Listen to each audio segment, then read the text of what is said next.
Hello, hello. Welcome back to the weekly Monday Motivation Podcast, No More Excuses. I am your host, Sandi Ballard, the badass business coach.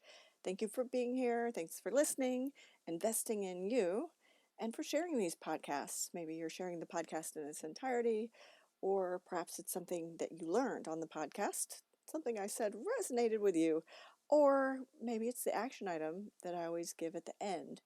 I've seen a few of those lately, and that's really cool. So thank you for doing that and tagging me so I know, and I can help comment and all that. And also, if you are connecting with me on social media, please make sure you note that you are a listener so I don't assume you're spam or trying to sell me something. All right. All right. And thank you again for everyone who shared their word of the year with me. If you've not downloaded that worksheet, um, or figured out your word of the year, you better do so now. All right, as I've shared and unmentioned many times, my word is empower. I heard from a few people communication, peace, fearless, focus, plan, and new promise. Those are all great words, and there's so many more out there. I could go on for the whole 10-minute podcast about the words. So feel free to email me your word or share with me on social media. And email is Sandi with an I, Sandi at sandiballard.com.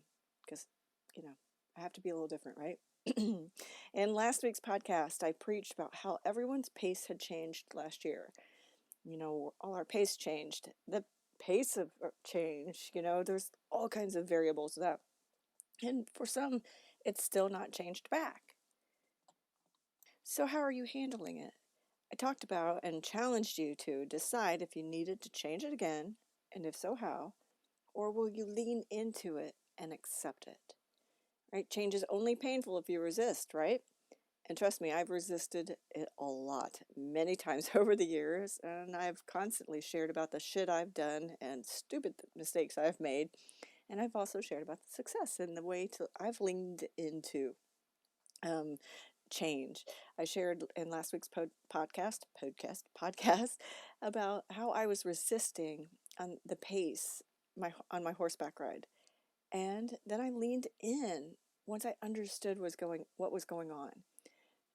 From that moment of leaning in, I learned a lot, and I shared my lessons about that in my third book, The Magic Pill, and I shared a little bit about it last week. So Dusty, my horse, reminded me of, well, me and many of my clients, or every one of my clients, and many of you at some point in your life and business career, all that. Dusty didn't want to walk through the mud. The rest of the horses were, but why wasn't he? Well, he didn't like mud. He didn't like the nasty shit and the muck. And honestly, neither do I. And he, much like many of you, and myself at times, was looking around, trying to find a way around the muck, maybe a shortcut. After he realized there was no other option, and maybe a little coaching guidance from me, he trudged through it. And guess what? It was all okay. We have to go through the muck, the bullshit, and the ugh to get to the other side.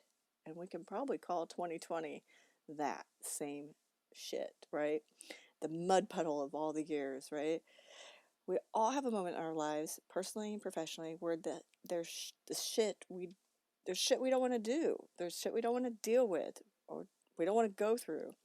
And like I said, I'm pretty sure the majority of us would rather call 2020 the mud puddle and wipe it away from our memory banks. But as I've talked with clients and friends and heard many of you, there was some really amazing things that happened last year. Amazing aha moments, lessons, new habits, great shit, right? Even a client texted me after she reviewed her business finances for the year. She saw how many appointments she was down, and yes, it was a big amount, but she realized although her income was down, it wasn't down nearly as bad as she thought. She just kept seeing client cancel, weeks open at a time. And she admitted she'd been only focusing on the negative, only focusing on what she didn't have and wasn't getting. And we've all taken our turns with that. Last week's podcast and social media posts were about, looking at what goals are carryover goals. What do we need to do? Because a lot of us have carryover goals from last year. Many of us have carryover goals every year. And sometimes there's just that one goal that's always ongoing to be maybe as healthy and happy as you can be. That's great. So what's going to be different this year? What's going to keep you going? So, last week I asked you to look at that and not just understand why, but realizing what you need to do differently and maybe you haven't quite done yet.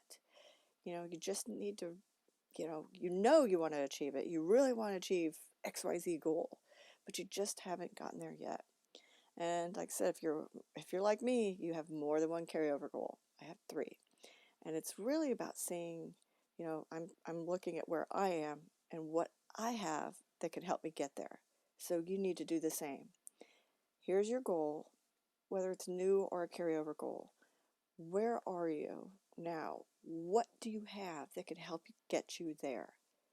To that, get you to that defining moment where you achieve your goal. What do I call this? Leverage. And it's also the title of my forthcoming 4th book, Leverage.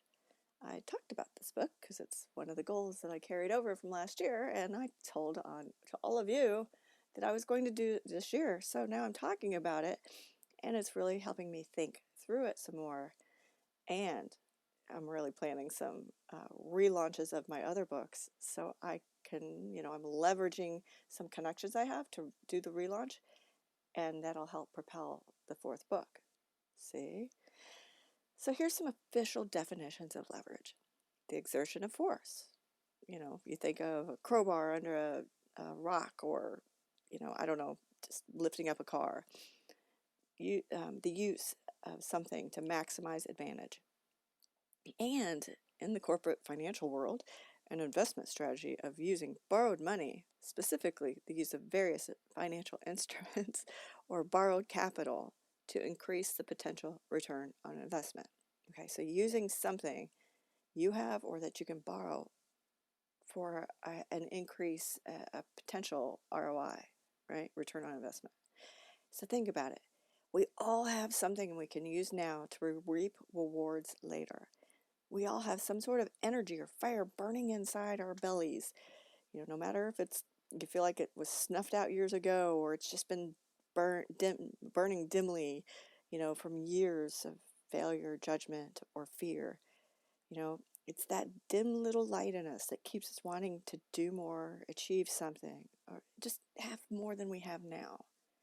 You can call it resilience or perseverance or both. I was complimented by a client last week for my perseverance. I laughed and said, or just sheer stupidity, because we've talked about that. We've all heard maybe all of us have heard the phrase "quit beating a dead horse," or "you're beating your head against a brick wall," where we just keep trying and trying and trying to no avail. But that's when you need to look at what you've tried and what you haven't. Yes, that pesky change again. So looking at your goals, if they're carryover goals, let's not beat a dead horse. Let's look at what we need to change, to have that, resilience and perseverance. We've all had to persevere in 2020, but unfortunately, not everyone had the resilience they needed. However, no matter what, no matter where you are in life and all that, you have some sort of leverage. And you're thinking, well, what the hell do I have that I can leverage? Well, I have perseverance. What about strength, uniqueness, talent, money, time, connections, right? Do you get the point now? Identify what it is that you have. For example, many people have more time than money, and some people have the opposite, more money than time. If the people have more time than money, then they volunteer versus donate. Others have a strong network, so they help others by providing connections. For example, I will use my ability to persevere to empower others to do the same. So I'm leveraging, my perseverance to help others and to help myself, because in a sense, I'll use my energy and my word of the year to empower others. And then, you're just building and building upon that. Otherwise that light inside you is going to burn you from the inside out. And that is called living in your comfort zone. And you may think it's all comfy jeans, favorite t-shirt, and fuzzy slippers, but it's not. It's painful in there. Trust me on that one. I once lived there. I got thrown into a situation when I was very young, and I was so scared. Yes, me. Yes, me. I was so scared that I almost peed my pants. Instead, I mean, I was a kid. I was like 7 or 8, right? So instead, I acted like I didn't know what was going on. You know, that whole fake it till whatever, something happens. It was not fake it till you make it, but I actually I did. I acted like I didn't know what was going on. But then once I was like, okay, I can't stand here frozen like this, I took that step and I was like, what the hell? I'm sure I didn't say hell that young, but I was like, what the hell was I waiting on? It became fun. And the energy I received from it and from the interacting with the other kids. And thus began my journey down the road of becoming an extrovert. Oh, yes. And last year was a shit show. This year hasn't really started out quietly, but I'm choosing to focus on the good shit, the shit I can manage and that makes me smile and helps others. A little bit of perseverance. And again, leverage. So this week, if you haven't gotten the whole gist of this yet, I want to know, what can you leverage to help you achieve your goals? All right? It's pretty simple, but it's deep. Yes. All right. Email me, Sandi@sandiballard.com. Post here in the comment section wherever you're seeing this or hearing this, um, or message me on social media. And again, don't forget, we can get you started and to get, create easily implementable action items to help you leverage your abilities so you can achieve your goals and invest in you. So contact me now. It's on my website, 6 Weeks to Success. It's only $200.21 because, 2021. That's really, it's like normally like over $400. So that ends I wish, January 31st. Let's do this now. Let's kickstart the year. Let's kick ass. Let's learn how to leverage our abilities and achieve our goals. Have a great week. Cheers.